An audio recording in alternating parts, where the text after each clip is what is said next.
Hey! Olá! Today we're going to be taking a look at and giving our first impressions for the solo print and play game 52 Realms Adventures.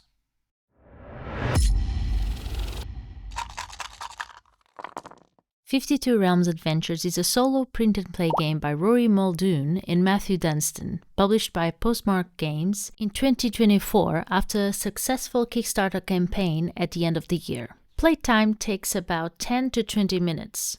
This print-and-play only requires a 52 deck of cards and 3 items to be used as trackers. Those tokens can be anything really, from coins, cubes, potatoes, meeples, or in our case we'll use coffee beans.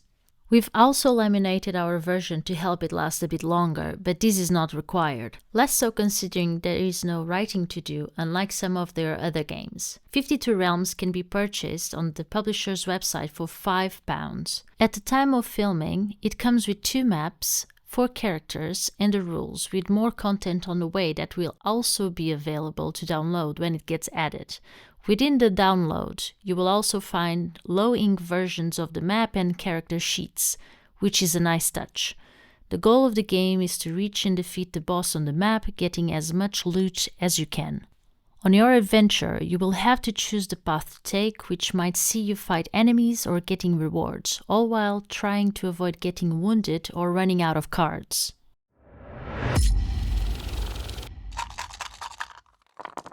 "52 Realms" is a solo experience that just needs a standard 52 card deck and 3 tokens to play. We're not going to go over the entire rulebook, but rather share a brief overview on how the game plays. To start with, you'll choose the map you want to play with and a character. In this example, we'll be showing map 1, Tomb of the Ever-Wandering Soul. Currently, you can choose from 4 different characters, each with their own health points and abilities. The Barbarian, the Seer, the Druid, and the Fell Knight. With a character chosen, slide the sheet halfway under the map. Place one of the tokens onto the start area of the map and then draw cards to determine your starting loadout. 2 cards will go into your item supply on the left, matching the suit to the type of item it is.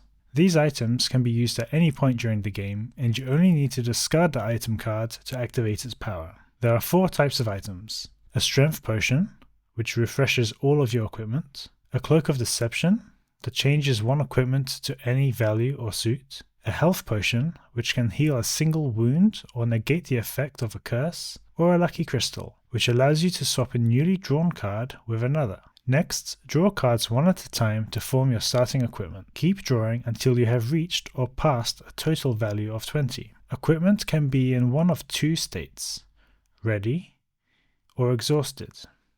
Equipment cards will get exhausted during battle, or by meeting other requirements on your journey, but can always be refreshed and used again, unless you are forced to discard one. In map 1, nearly every path you take will have a cost associated, or an enemy to face. If you have an enemy to fight, you will enter battle right away. Draw 2 cards from the deck, with the highest value becoming the enemy you must fight, and the lower value becoming the reward.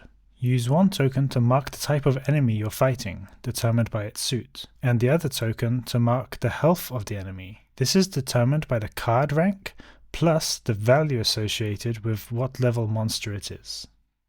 A battle takes place over rounds. For each round, you draw the top card from the deck for your enemy. The suit determines which of the 4 actions your enemy will be taking. Before your enemy resolves their action, you get your turn. You can do one of the following 3 actions: attack, exhaust a single equipment card and apply it as damage; defend, exhaust any number of equipment cards to block an incoming attack; or rest, recover all exhausted equipment cards ready to be used again. If at any point the enemy damages you and you don't have it blocked, you will check if it wounds you by drawing the next card from the deck.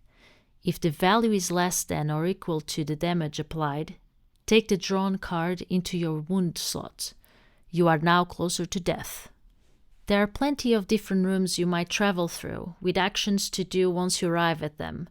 Perhaps you will enter a challenge room, where you will have to exhaust equipment to meet the criteria, a spring, where you can rest and recover any exhausted equipment or tend to a wound, or a jailer, which is an enemy to fight that comes with an extra reward.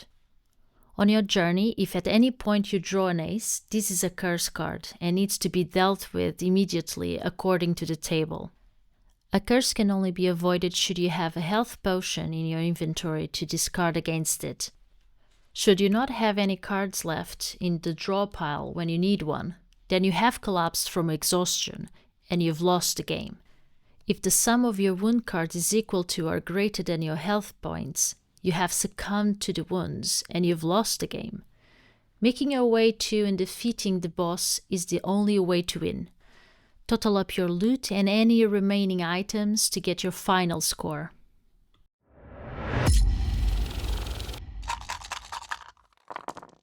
Postmark Games have done it again. This is a really cool and clever print and play game. I'm really amazed by the mechanics they've been able to add with just a deck of cards. I really think the value for money here is very, very good. I've played a few games now, most of them being on the computer to learn the rules, and I've really enjoyed every game so far. I found the rules easy enough to get going with, and any uncertainties I had, I was able to clarify thanks to the active Discord server. After playing a few rounds, I felt comfortable enough to then teach it, which I did for Joanna and her first game. You can see Christian's hand appearing every now and then on my gameplay. I really like it. It reminds me of some game books I played when I was a kid. My brother had some adventure game books written by Steve Jackson and Ian Livingstone. The Warlock of Firetop Mountain, The Scorpion Swamp, The Talisman of Death. I don't really remember the stories, just the idea of them, how they used to play, which is cool because now I feel motivated to play them again thanks to 52 Realms. I still feel like I need to play a couple more times for it to sink in properly, but it seems quite easy to learn. Yep. For me, it did take a couple of games, keeping the rulebook by my side. I even referred to it a few times in my gameplay video here. But the more you play, the more it sticks, and in no time you'll feel you can just reach for a deck of cards and start playing. To be fair, I had you teaching me the game, so it was easier to learn, I guess. I like that this is an ever-evolving game like Voyages. They are still working on adding new maps and new characters, and we'll have access to the new stuff, which is pretty neat. Yep, I like that. I've only played as the Seer so far, but it was really cool to see Joanna play as the Barbarian.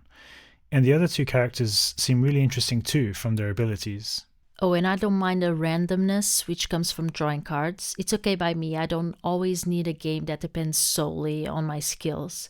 And lots of other games depend on luck, such as drawing cards or rolling dice. For instance, in Christian's game, his last bunch of cards were all hearts. And for the enemy he was fighting, that was not good. It was the worst case scenario. That led him to lose. Yeah, that was not a great end to my round. The boss I had was the Ghoul, and one of their actions, the Suit of Hearts, healed them for 6 health points. This caused me to eventually run out of cards to draw before the battle was over. Though, to be honest, I think I would have lost on wounds too.